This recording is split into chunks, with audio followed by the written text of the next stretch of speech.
दोस्तों, हिंदू धर्म में 33 करोड़ देवी देवता हैं। अलग अलग दिनों और दोस्तों अलग अलग त्योहारों में इनकी पूजा अर्चना की जाती है। लेकिन इन सभी देवताओं में त्रिदेव का एक खास स्थान। त्रिदेव यानी कि ब्रह्मा, विष्णु और महेश। इनमें से दोस्तों ब्रह्मा जी को संसार का रचयिता माना जाता है। वही विष्णु भगवान को इस संसार का पालनहार और भगवान भोलेनाथ को इस संसार का संहारक माना जाता है। इनमें से श्री हरि विष्णु और भगवान भोलेनाथ के मंदिर तो बहुत जगह हैं और दोस्तों इनकी पूजा अर्चना भी कई जगहों पे की जाती है।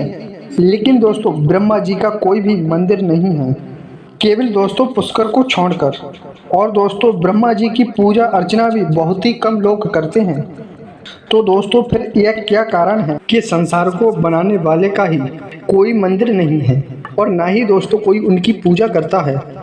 दोस्तों क्यों, ऐसा क्यों है मित्रों? आज की इस कहानी में हम यही अवगत कराएंगे कि ब्रह्मा जी की पूजा क्यों नहीं की जाती है, क्यों उनके मंदिर नहीं हैं। दोस्तों आज की कहानी का वर्णन पौराणिक कथाओं और धर्म ग्रंथों में भी मिलता है। दोस्तों पुराणों के अनुसार एक बार ब्रह्मा जी ने पृथ्वी की भलाई के लिए दोस्तों यज्ञ का विचार किया।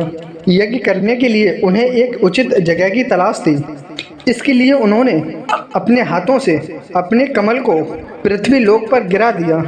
वह कमल जिस जगह पर गिरा उसी जगह को उन्होंने यज्ञ करने के लिए चुना। इस यज्ञ को करने के लिए ब्रह्मा जी की पत्नी का होना उनके साथ बहुत जरूरी था। लेकिन दोस्तों उनकी पत्नी सावित्री उनके पास नहीं थी। यज्ञ का दोस्तों शुभ मुहूर्त निकला जा रहा था। इसीलिए दोस्तों ब्रह्मा जी ने वहीं पर एक ग्वाले की बेटी जिसका कि नाम गायत्री था उससे दोस्तों विवाह कर लिया और दोस्तों यज्ञ में बैठ गए। मान्यता के अनुसार गायत्री रहने वाली पुष्कर की थी। उन्हें वेदों का और यज्ञों का पूर्ण ज्ञान था। दोस्तों उसकी इसी काबिलियत की वजह से ब्रह्मा जी ने अपने यज्ञ के लिए उन्हें अपनी पत्नी के रूप में चुना था। दोस्तों यज्ञ प्रारंभ होने के थोड़ी देर बाद ब्रह्मा जी की पत्नी सावित्री उस जगह पर पहुंची। वहां पर यज्ञ में अपनी जगह किसी और औरत को देखकर वे गुस्से से लाल हो गई। उन्होंने ब्रह्मा जी को तत्काल ही श्राप दे दिया कि जिस जगत को तुमने बनाने के लिए मेरा तिरस्कार किया है और मेरी जगह पर किसी और को बिठा दिया है, उसी तरह इस पूरे जगत में तुम्हारी भी मेरी तरह तिरस्कार होगा और कोई भी तुम्हारी पूजा नहीं करेगा। सावित्री देवी के इस रूप को देखकर सभी देवता भयभीत हो उठे। उन्हें लगा कि इस जगत के रचयिता की ही पूजा नहीं होगी तो फिर इस जगत का कल्याण कैसे होगा। उन्होंने मिलकर सावित्री देवी से विनती की कि कृपया करके अपना श्राप वापस ले लीजिए। देवता और ब्रह्मा जी के बार बार मनाने के बाद जब थोड़ी देर बाद सावित्री देवी का गुस्सा ठंडा हुआ तब दोस्तों उन्होंने कहा कि सिर्फ पुष्कर में ही ब्रह्मा जी की पूजा होगी। यदि कोई दूसरी जगह आपका मंदिर बनाएगा तो उसका विनाश हो जाएगा। कहते हैं दोस्तों इसी डर की वजह से कोई भी ब्रह्मा जी का मंदिर नहीं बनाता और ना ही दोस्तों उनकी कोई पूजा करता है, केवल दोस्तों पुष्कर को छोड़कर। इसके दोस्तों अलावा कुछ और भी कारण हैं और कहानियों, गंतियों और लोगों को और गंतियों में बताए गए हैं जिसके अनुसार ब्रह्मा जी की पूजा नहीं होती। कहते हैं एक दिन ब्रह्मा जी, विष्णु जी और भोलेनाथ बैठकर ब्रह्मांड के विस्तार के बारे में विचार कर रहे थे। भगवान भोलेनाथ ने ब्रह्मा जी को और विष्णु जी को इस ब्रह्मांड की ठा लेने को भेजा। जब ब्रह्मा जी और विष्णु जी लौटकर आए तो उन्होंने अपने अपने हिसाब से इस ब्रह्मांड के विस्तार की बारे में भगवान भोलेनाथ को बताया। भगवान भोलेनाथ से ब्रह्मा जी ने ब्रह्मांड के बारे में कुछ अशुद्ध शब्द कहे।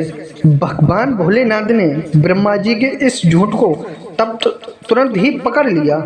मान्यता के अनुसार ब्रह्मा जी के इसी झूठ की वजह से आज भी उनकी पूजा नहीं होती और ना ही दोस्तों उनका कोई मंदिर ही बनाता है। इसके अलावा दोस्तों एक और कारण है जिसका वर्णन पुराणों में भी मिलता है। दोस्तों भगवान ब्रह्मा जी की काया अत्यंत कांति और मनमोहक थी। उनके इसी रूप को देखकर स्वर्ग की एक अप्सरा मोहिनी उन पर मोहित हो उठी थी और उनके जैसा पुत्र पाने की चाह में उनके पास चली गई। ब्रह्मा जी उस समय समाधि में लीन थे। वो ब्रह्मा जी के पास ही जाकर बैठ गई। जब ब्रह्मा जी दोस्तों समाधि से जागे तो मोहिनी को उन्होंने अपने पास बैठे देखा। उन्होंने बड़े ही प्रेम भाव से पूछा, हे देवी, आप स्वर्ग का त्याग करके मेरे पास क्यों आई हो? मोहिनी ने उत्तर दिया, हे ब्रह्मदेव, मेरा तन और मन आपके प्रति मोहित हो रहा है। कृपया मेरा प्रेम आप स्वीकार करें। ब्रह्मा जी मोहिनी के इस अफसुने वचन सुनकर घबरा उठे। उसे काम भावना से दूर करने के लिए नीति का ज्ञान देने लगे, लेकिन मोहिनी ब्रह्मा जी को अपने ओर इशारा करने के लिए काम के दांव से रिझाने लगी। जब ब्रह्मा जी ने देखा दोस्तों कि मोहिनी किसी भी प्रकार से नहीं मान रही है, तो वो उनके मोहपाश से बचने के लिए भगवान विष्णु को याद करने लगे।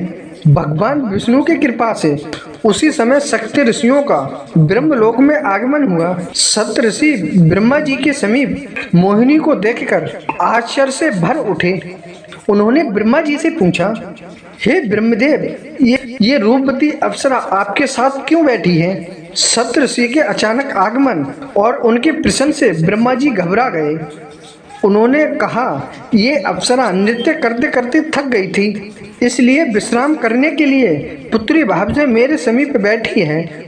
सत्य ऋषियों ने अपने योग बल से ब्रह्मा जी का झूठ पकड़ लिया और मुस्कुराकर वहां से चले गए। सत्य ऋषियों के सामने ब्रह्मा जी के ऐसे वचन सुनकर मोहिनी को बहुत ज्यादा क्रोध आया। मोहिनी ने ब्रह्मा जी से कहा, मैं आपसे काम इच्छाओं की पूर्ति चाहती थी और आपने मुझे पुत्री का दर्जा दे दिया। अपने मन पर संयम होने का आपको बहुत ज़्यादा घमंड है। यदि आपने मेरे प्रेम को ठुकरा दिया, मैं आपको श्राप देती हूँ कि जिस प्रकार आपने मेरे प्रेम को ठुकरा दिया, उसी प्रकार ये संसार आपको ठुकरा देगा और कोई भी आपकी पूजा नहीं करेगा और ना ही कोई आपका मंदिर ही बनाएगा। कहते हैं दोस्तों, मोहिनी के इसी श्राप के वजह से ही ब्रह्मा जी की कहीं कोई पूजा नहीं करता और ना ही दोस्तों कहीं पर उनका मंदिर पाया जाता है। तो दोस्तों आशा करता हूँ आज की वीडियो में बस इतना ही। दोस्तों उम्मीद करता हूँ आपको वीडियो पसंद आई होगी और ये दोस्तों समझ में आ ही गया होगा कि ब्रह्मा जी की पूजा क्यों नहीं होती, क्यों नहीं है उनके मंदिर। दोस्तों अगर वीडियो पसंद आई हो तो वीडियो को लाइक अवश्य करें दोस्तों और चैनल को सब्सक्राइब जरूर कर लें और जय श्री राम का कमेंट दोस्तों जरूर करें। बहुत बहुत धन्यवाद दोस्तों वीडियो में एंड तक बनने के लिए। धन्यवाद दोस्तों, मिलते हैं एक प्यारी सी नेक्स्ट वीडियो में। जय श्री कृष्ण, जय राधे, धन्यवाद।